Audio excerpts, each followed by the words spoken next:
Hi everybody! I want to quickly go over World War I with you, focusing on the causes, main events, and the effects. This does not substitute you going through the PowerPoint yourself and looking at the videos and everything like that, but this is a very, very quick overview. So, the causes of World War I. You can think about it that it spells out mania, right? The overall long-term causes spell out main, and then the immediate cause is that A right there. So let's get into that. So the long-term causes, that M-A-I-N. The first one is militarism. There's this glorification of war. We build up our military, we have this arms race, right? And so how this leads up to war is that if everybody's glorifying war, right, they think that it's great, and your neighbor is building up their military, well, you're going to build up your military. And if you find out that your neighbor has a bunch of weapons, well, that's kind of going to freak you out. You're going to build up weapons.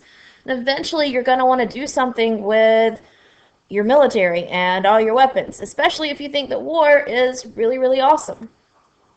And here you can see the size of armies and how they grow between 1870 and 1914. The next cause is alliances. Countries made alliances to back each other up. It's this idea of if you hit my friend, I will defend them and I will come to aid them. So this led to war because it caused countries to jump into World War I who weren't even involved originally, right? I always explain that it's kind of like a middle school girl fight, right? It starts out between two girls, and then by the end of the day, everybody in the whole school is involved. Other teachers refer to it as like a bar fight, right? It starts out between two people. In just a few minutes, everybody in the whole bar is involved. Another cause, and here you see the alliance system, right? You've got Germany, Austria, Hungary, and Italy, and they're up against Russia, France, and England. Another cause is imperialism. There's this conflict and competition between countries over colonies, and these colonies get pulled into the war. There's also this idea that if you win the war, you can take the colonies from the countries that you defeat. And then finally, there's nationalism. All these countries want to prove that they're the best, right? And these minority groups want their own states. And all of this is going to come to a head with this immediate cause. And this immediate cause is assassination. And it's the assassination of the Archduke of Austria-Hungary. His name is Franz Ferdinand. And he is assassinated by a Serbian nationalist. If you watch this video right here, it'll explain a little bit. So the Serbians, right, are part of Austria-Hungary, but they want a Serbia for Serbs. They don't want to be part of Austria-Hungary. And killing Franz Ferdinand was kind of a message that gets sent, even though really Franz Ferdinand was really nice to the Serbs. It was really convoluted. So all of this expands, it starts a global war, and popular support was really high for World War I, once again because of nationalism, militarism, this imperial competition to take more lands, right? So when the war breaks out, you have the Allied sides, right? Great Britain, France, Russia, and Italy, and then you add to that Greece, Portugal, Serbia, and Romania. You have the Central Powers, Germany, Austria-Hungary, the Ottoman Empire, and Bulgaria. Now, neutral countries included Norway, Sweden, Denmark, the Netherlands, Spain, Switzerland, Albania, and the United States. As the war continues over the years, these neutral countries are going to get pulled in. This video, if you watch it, will give you key information that's important for you to have. So main events in World War I. Here's the timeline for the war, right? This explains kind of like how it was like dominoes falling, right? And it explains this alliance system a little bit better. The Archduke of Austria-Hungary is assassinated. Germany backs Austria-Hungary up. Austria then tells Serbia, hey, watch out. Austria declares war on Serbia, but Russia is Serbia's friend, so Russia comes in to help Serbia. Then Germany declares war on Russia. Then Germany declares war on France because France and Russia are friends. Then Germany decides to invade Belgium to get to France, and then Britain steps in because Britain is friends with Belgium. Once again, remember I said it's like a big old fight. And then Austria-Hungary declares war on Russia, Serbia declares war on Germany, and we get the start of World War I. So Germany's problem is that it has to fight a two-front war, right? Here's Germany. They've got the Eastern Front with Russia. They've got the Western Front with France. This is bad for them because they have to watch their front and their back, right? It divides them. So their idea, this Schlieffen plan, is to focus their attack first on the west. That's why they invaded Belgium, so they could quickly get to France. But this plan fails. What ends up happening in France is that you get a very prolonged war because they start fighting what's known as trench warfare, right? So you're fighting opposing sides facing off from these deep dugout trenches, and neither side can really move forward. And so what we get in World War I is what's known as a war of attrition. It's this really slow war. You want to slowly wear down the other side. Your goal is just to outlast your enemy. It causes a lot of bloodshed, a lot of death. It causes a stalemate. Neither side can go forward. There's a lot of disease. There's a lot of death. The trenches are very muddy. The land in between the trenches is known as no man's land. You didn't want to get caught in no man's land. Here, if you look at this, it shows you what the trenches were like. Here you can see kind of the outline of the furthest advance of Germany. Study this map. The trenches were really elaborate, right? It was often suicide to cross in between missions. There was a lot of barbed wire. There were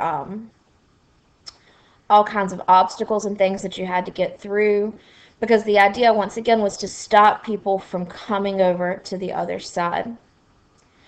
If you watch this video, it's from a documentary where they interviewed World War I veterans, and it has actual footage from World War I. It is very hard to watch. I do offer caution if you choose to watch this video. In the trenches, you could get trench foot because you were often standing in water. There were lice. Here you see a donkey covered in mud. These guys right here are burning the lice out of their clothes. I think they're burning them. They might just be mending them. Dead bodies. They didn't have anywhere to bury the dead. Rats were a huge problem. And then once again, you see the water. It was not fun. Here's another video that you can watch on trench warfare. Here's some pictures that you can look at to show what it was like. You can still see the scars from trench warfare on the landscape of France even today. And so here's what that looks like. Now, if you watch this video, this is a video from the movie War Horse. And it shows how new technology and old ways of fighting caused really high casualty rates during World War I. Because in World War I, they still used cavalry, they still used horses, but they've also got new weapons like machine guns and mustard gas. So new technologies of World War I, you've got the machine gun used by both sides.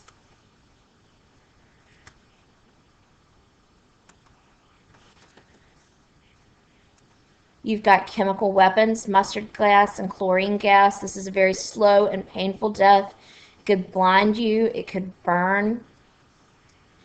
Here you see people who were wounded. You had submarines or U-boats.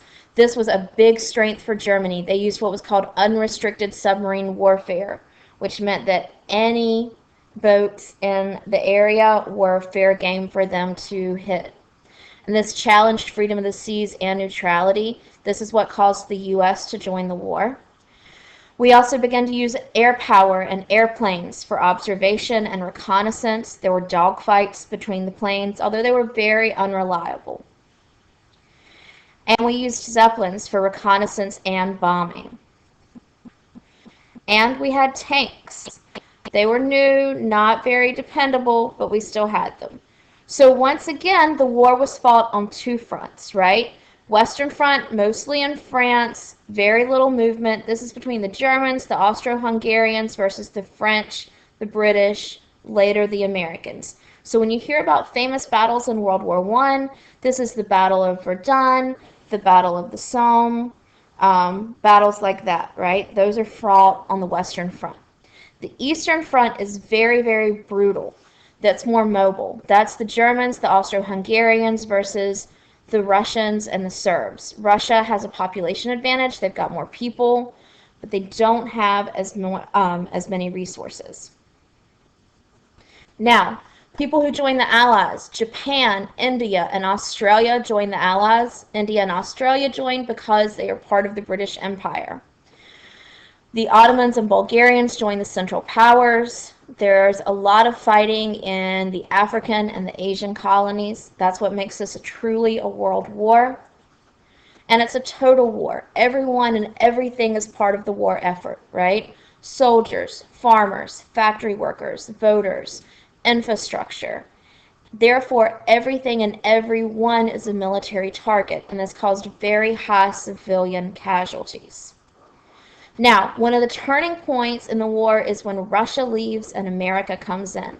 So why does Russia leave the war? Well, they were losing, they were running out of money and supplies, they resented the monarchy and the nobility, and there was a question of why they were fighting. And then you got the Russian Revolution, right? And so when Russia comes out, that really is a good thing for Germany because now they're not fighting a war on two fronts, they're just fighting a war on one front, which if you're the Allies, that's pretty scary. But right after this, comes in the U.S., and that really turns the tide of the war. The U.S. comes in because of unrestricted submarine warfare. And so when we come in, we provide new troops and new supplies, and it's enough to give the Allies that advantage that they need. So, end of the war and its effects. We'll wrap this up and I'll be quiet. Once again, the U.S. enters the war April of 1917. That gives the Allies the manpower and the supplies that they need. The U.S. does not win the war for the Allies. It just gives them the extra things that they needed. March of 1918, Russia and Germany sign a treaty. Now the Germans are using all of their resources against the Western Front. March of 1918, Germany begins a massive attack on France. But by 1918, the tide turns. German troops are tired. The U.S. brings in 140,000 fresh troops. You have the Second Battle of the Marne in June 1918. The Central Powers begin to crumble. There are revolutions in Austria-Hungary, the Ottoman Empire surrenders, German soldiers begin to mutiny, and the public turns against the Kaiser Wilhelm II. So the Kaiser abdicates his throne on November the 9th, 1918, and on the 11th hour of the 11th day of the 11th month, 1918, Germany agrees to a ceasefire or an armistice. That's why we celebrate Armistice Day. Overall, 8.5 million soldiers were dead, 21 million soldiers were wounded. It cost $338 billion. You can watch this video about Armistice Day. After the war, we have to sign a peace treaty, right? So we have the Paris Peace Conference. At this peace conference, you have the Big Four. These are the leaders of the Allied countries. And President Wilson comes in. He proposes his 14 points. This is his plan for peace. Nobody really listens to him, though, because he wants, peace and freedom of the seas and to end colonial rule and all this stuff. And the other countries are like, hey, you're really new to this. Germany did a lot of things. They hurt a lot of our people. We kind of want to make Germany pay. So what they do is they create the Treaty of Versailles, right? So Wilson, his idea was peace without victory, make the world safe for democracy, let's make this a war to end all wars, and so we never have another big war. He said no secret alliances, freedom of the seas, free trade, reduce our arms, end imperialism, create a League of Nations where countries work together so that we never have another war. You can watch this video about it. Instead, the Versailles Treaty says, let's make Germany pay for World War I. Let's make sure that they never can cause another war. So they make Germany take all the blame for the war. They break up Germany. They break up the Austrian Empire. They draw all new maps. They make Germany pay reparations. So they try to break Germany financially. They create a mandate system in the Middle East. This creates a legacy of bitterness that actually is going to help cause World War II, right? Because Germany is really mad about this. And the U.S. refuses to sign the Treaty of Versailles because even though Wilson really wanted the League of Nations, Congress doesn't, and they're afraid that it will end up bringing us into another war. So that's it. That's World War II. I wish we were in class to talk about it together more, but if you have questions, email me, come to office hours, we'll talk about it.